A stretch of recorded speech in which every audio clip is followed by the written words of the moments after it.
ایک صحابی تھا حضور کا، اس کا ظاہر نام تھا، وہ دیہات کی ترکاریاں لاتا اور مدینے میں بیچتا، اور حضور علیہ الصلوۃ والسلام شہر کی چیزیں اسے تحفے میں دیتے۔ ایک دن وہ کوئی چیز بیچ رہا تھا، حضور پیچھے سے گئے اور چپکے سے جا کے اس کی آنکھوں پہ ہاتھ رکھ لیا۔ یہ کبھی آپ نے بھی کیا ہوگا، اس کو کہتے ہیں کولی بھرنا۔ جب آپ کا کوئی گوڑا دوست ہو، بڑا جانی اور جگری، جس سے آپ بڑے فرینگ ہو، تو پھر وہ بیٹھا ہو اور آپ پیچھے سے چپکے سے جا کے اس کی آنکھوں پہ ہاتھ رکھ لیتے ہیں، اور پھر وہ بولتا ہے کہ کون ہے، اور آپ یہ دیکھنا چاہتے ہیں کہ میرا نام کس نمبر پہ آتا ہے۔ بات تو کرتا ہے کہ جناب تجھے یاد رکھتا ہوں، تو آج میں نے ہاتھ رکھے ہیں تو ظاہر اپنے قریبی دوستوں کا نام لے گا، تو میں کس نمبر پہ آتا ہوں۔ تو کسی کی کولی بھرنے کا مطلب یہ ہوتا ہے میں دیکھوں تو صحیح اس کو میرے سے محبت کتنی ہے۔ تو اللہ اکبر، وہ بیٹھا تھا، حضور پیچھے سے گئے، چپکے سے جا کے اس کی کولی بھر لی۔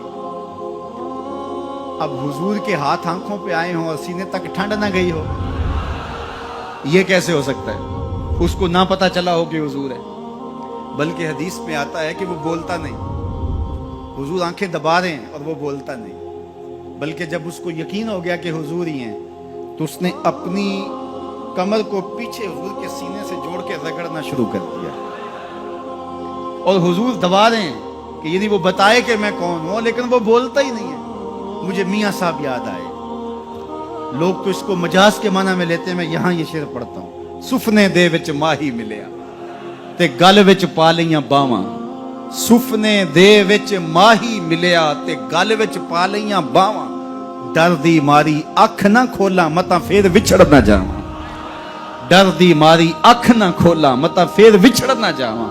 تو حضور آنکھیں دبا رہے ہیں اور وہ نہیں بولتا۔ حضور خود ارشاد فرمایا اس غلام کو کون خریدے گا؟ تو اس نے کہا حضور مجھے کس نے خریدنا ہے، میں تو بہت سستا ہوں۔ فرمایا تو بہت مہنگا ہے۔ اللہ اکبر، تو اللہ کے ہاں بہت مہنگا ہے۔ تو حضور یوں بھی پیار کیا کرتے۔ تو نام کوئی اور تھا، حضور نے لاٹ سے کہا ذوالیدین، او دو ہاتھوں والے، نام ہی دو ہاتھوں والا پڑ گیا۔ ایک دن کسی نے حضرت ذوالیدین سے پوچھا کہ یہ تو حضور نے لاٹ سے کہا ذوالیدین، لوگوں نے بھی کہنا شروع کر دیا، نام تو تمہارا کوئی اور ہوگا، بتاؤ تمہارا اصل نام کیا تھا؟ حضرت ذوالیدین بولے میرا اصل نام وہی ہے جو حضور نے رکھ دیا ہے۔ ساری زندگی اپنا نام ہی نہیں بتائے، کہا میرا وہی نام ہے جو حضور نے رکھ دیا ہے۔ حضرت سفینہ رضی اللہ تعالیٰ عنہ، اللہ اکبر، سفینہ کس طرح ان کا نام پڑا؟ نام اس طرح پڑا کہ جب قافلہ چلتا تھا تو حضرت سفینہ جو ہے وہ پیچھے رہتے، حضور نے کہا کہ تم ذرا پیچھے رہو، قافلے میں سے کسی شخص کی کوئی چیز گری پڑی ہو تو وہ اٹھا لیا کرو۔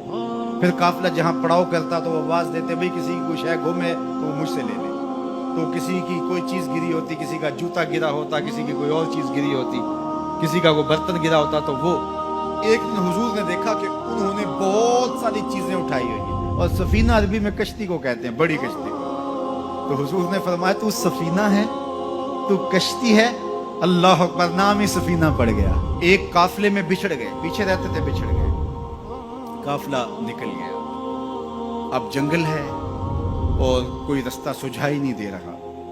خیر کیا دیکھا کہ ایک شیر ہے، انسانی بو سونگ کے حملہ آور ہونے کے لیے آگے بڑھا۔ تو شیر جب قریب آیا نا اور حملہ کرنے لگا، حضرت سفینہ نے شیر کو کیا کہا، سن لو ذرا، شیر کو مخاطب ہو کے اس کی آنکھوں میں آنکھیں ڈال کے کہا یا ابل حارث انا مولا رسول اللہ صلی اللہ علیہ وسلم، اے جنگل کے بادشاہ سن، میں رسول اللہ کا غلام ہوں۔ بس آپ کے کہنے کی دیر تھی، اس نے دم ہلانا شروع کر دیا، اور وہ آگے آگے چلتا تھا۔ راوی لکھتا ہے کہ وہ آگے آگے دوڑتا تھا اور آوازیں نکالتا تھا، اور اگر اور کوئی جانور ہوتا تو اس کو بھی کہتا پیچھے ہٹو۔ وہ پروٹوکول گاڑی نہیں ہوتی، وہ پروٹوکول کے طور پہ آگے آگے چل رہا تھا، یہاں تک کہ قافلے تک پہنچا کے پھر واپس آتا ہے۔ جو خدا اور رسول کا ہو جاتا ہے زمانہ اس کا ہو جاتا ہے۔